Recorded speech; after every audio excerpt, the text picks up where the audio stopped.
tuned in to the Andrew Lawton Show. We covered a little over a week ago the Conservative Party of Canada's leadership results, in which Pierre Poilievre very handily won the Leadership Party of Canada on the first ballot. And what we see now is, I think, a big question about the place that the Conservative Party of Canada has in Canadian politics and what that means for the broader conservative movement and libertarian movement. So I wanted to bring in Maxime Bernier, leader of the People's Party of Canada and a good friend of this program, on to discuss this. I was just talking earlier about this poll that came out from Nanos today showing the Conservatives at 31%, PPC at 3%. It's one poll. You never want to extrapolate too much. But what do you think is the strength or health right now of the PPC? Well, it's a big difference between us and the Conservative Party of Canada. I believe that, there's a lot of difference between us and the Conservative. They have a new leader, yes. That new leader, Pierre Poilievre, is more popular than Andrew Scheer or the other leaders that they had before. And I believe that Pierre Poilievre is more intelligent than O'Toole and is a better communicator. So I think that's a good news for the Conservative Party of Canada. But also, the big difference between us and the Conservative is the way that we are doing politics. As you know, we are doing politics based on ideas and conviction.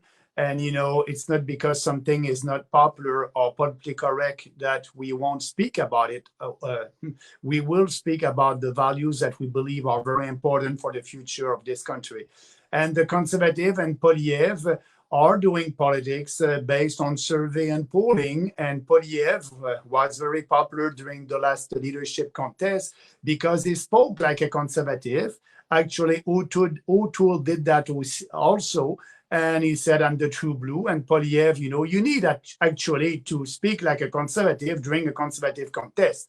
And now Poilievre will want to have more support. And I believe that they will do some compromise with their ideas. But also, he's not speaking about something that is very important for Western Canadians and the alienation from Western Canadians. They're fed up with the federal government that is not respecting the Constitution and, doesn't do anything to build pipelines. And also, Poilievre didn't speak about the equalization formula. That is very important for all Canadians. We must be less generous. We must change the formula. So we have a lot of policies that are very different than the Conservative. I can add climate change. Pierre won't impose a carbon tax. I understand that, but he will have to impose more regulations. For us, we won't sign the Paris Accord. We will withdraw from that Paris Accord. So there's a lot of distinction. And we'll see what will happen in the near future. I heard anecdotally from a lot of people in the last two federal elections, but certainly the last federal election when the PPC did very well, almost tripled its vote share over 2019. And I heard people say things like, well, I'm going to vote PPC, but if someone like Pierre Poilievre or Leslyn Lewis were the leader of the Conservatives, if someone like Pierre Poilievre or Leslyn were there, I would vote Conservative. So now that is there. And a lot of people, for example, that were supporters of the Convoy and supporters of the PPC have now a choice between two politicians who were there and speaking about mandates. So how do you recapture or hold on to some of those people that voted PPC that were actually not supporters of the Conservatives last time, but might be this time? I believe that we will grow. Actually, we did that in the past from 0% in 2018, 1.6 in 2019, 5% at the last election, you're right. And I don't know what will be the issue for the next election. And I believe that we won't be in election in this fall. It can be in a year or 2 years. That being said, if it's the immigration, we are the only party that is speaking for saying no to mass immigration, for sustainable immigration. Poilievre and Trudeau and Jack Mead are on the same wagon on that. They want more and more immigrants. That can be a subject of our next campaign. It can be also the economy. We don't know. But we have strong policy, and that can be the future of our country. As you know, right now in Alberta, there's an independence party in Alberta. 32% of Albertans want to separate, and we are the only national party that is addressing that, saying we need to have a radical decentralization. We need to give more autonomy to provinces. We are speaking about that. So I don't know what will be the main issue at the next election, but we will be there. We have the same platform, and that will be the same one. And I don't know what will be the platform of the Conservative Party of Canada, because like I said before, they will do polling and focus group before the election. And after that, they will do some compromise, try to have more votes in Ontario and Quebec. As you know, there's more seats in the GTA than in all Alberta. So that's why let's wait and see. But for us, people understand we are doing politics differently. We will always be the same and always fight for what we believe, for a smaller government in Ottawa that will respect provincial jurisdiction and respect our Charter of Rights and Freedoms. I know it's a question you get asked all the time, and I know it's an annoying question, but I think the audience also is very interested in your answer to it. So I hope you'll indulge me, Maxime. But the idea of a merger, because we've seen the right split in the past in history when the Reform Party was born out of the Progressive Conservative Party, and eventually they came together as the Conservative Party of Canada. What are the circumstances that would need to happen for a PPC Conservative Party of Canada merger if something like that would ever happen under your leadership? I want to use the example that you just used at the past, the Reform Party of Canada. Yes, the Reform Party of Canada did merge with the, at the end, it was the Progressive Conservative Party, but in between the Canadian Alliance, as you know. But what is the legacy of Stephen Harper? We had 10 years, and I was part of that, of a conservative government. What is his legacy? I can name only ending the wheat board, that's it. And so, we won't do that mistake. We will always fight for what we believe. We cannot trust the Conservative Party of Canada. They're conservative when they are in the leadership contest, and after that, we don't know. With O'Toole, we knew he went all the way to the left. Poilievre will do that maybe a little bit later. So it's not my responsibility to help elected conservative candidates. My responsibility is to help our candidates, our PPC candidates, to be elected. So answering your question, we won't merge, because what happened in the past, we are the new Reform Party. 90% of our platform, it's based on the old blue book, the Reform Party. So we won't do any compromise with our ideas, and we won't do the mistake that Preston Manning did.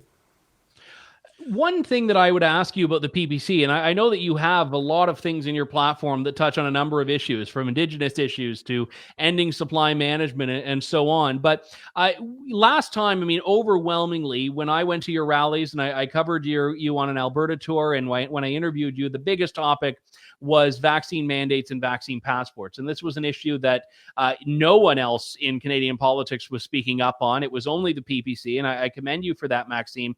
If those issues are not live issues in the next election, how do you get people who might have only been introduced to the PPC because of that to stick around? I think the ending the mandates, it's not, we still have to work on that. Actually, tomorrow I'll be in the court in Ottawa with Brian Petford. We are fighting for our rights to freely travel across this country against the vaccine mandates that Trudeau imposed to us on unvaccinated Canadians. And it's important to do that fight in the court, because we want to have a legal precedent, and like that it will be impossible for any government to impose these kind of mandates on Canadians. So we are doing that fight also in the court. But yes, you're right. Maybe at the next election it won't be COVID-19, and I hope it won't. But that being said, there's a big difference with us. Climate change. Now we are living in a climate hysteria everywhere. We're the only party that is saying no, and we will withdraw from the Paris Accord. Immigration, it's another big challenge. Mass immigration at the Roxham Road in Quebec. People are still crossing our border illegally. We are the only party that is speaking against mass immigration, for sustainable immigration, a maximum of 150,000 a year, with the big majority of them being skilled immigrants. The Conservative won't speak about that because it's not popular. Like Poilievre didn't speak against the mandate because it was not popular in 2020. Poilievre is an opportunist politician, and he's speaking about things when they're popular. For him, the most important is not to be on the right side of the current issue. is to be on the popular side, and that's why I said the Conservative Party is intellectually and morally corrupt. They don't fight for real conservative values, and we are doing that. And that's why, and I'm very pleased right now that Poilievre is speaking against the mandate. It's a sign that the freedom fighters, that truckers, that ourselves and all the freedom fighters across the country won the battle, because yes, we were a French minority in the beginning in 2020, and after 2 years, now we are part of the majority. So for Poilievre, he can speak about it, and he's doing that. So I don't know what will be the issue next time, but the PPC will be there always to fight for a smaller government in Ottawa that will respect our rights and respect the autonomy of every province.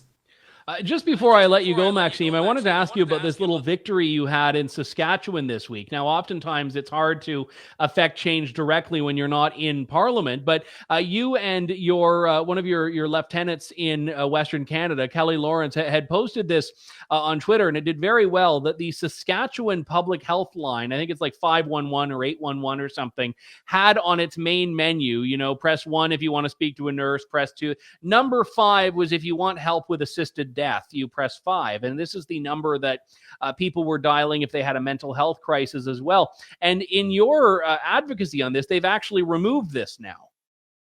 Yeah, I'm very pleased with that. It took them a couple of weeks, but the common sense has prevailed, and that's important. They were promoting assisted suicide, and when they're doing that actively, the provincial government was doing that actively. When you know that healthcare jurisdiction right now and healthcare system, it's not working well. We have wait time for surgeries and long waiting lists. So that being said, when you're promoting that, and the goal of that number 811 is for you to have a medical assistance, not to have somebody that will tell you, hey, if you want to die, by the way, we can help you. Yeah, so just press 5. Yeah, press 5. I was very pleased that they understand, and that was a victory for us, but not only us.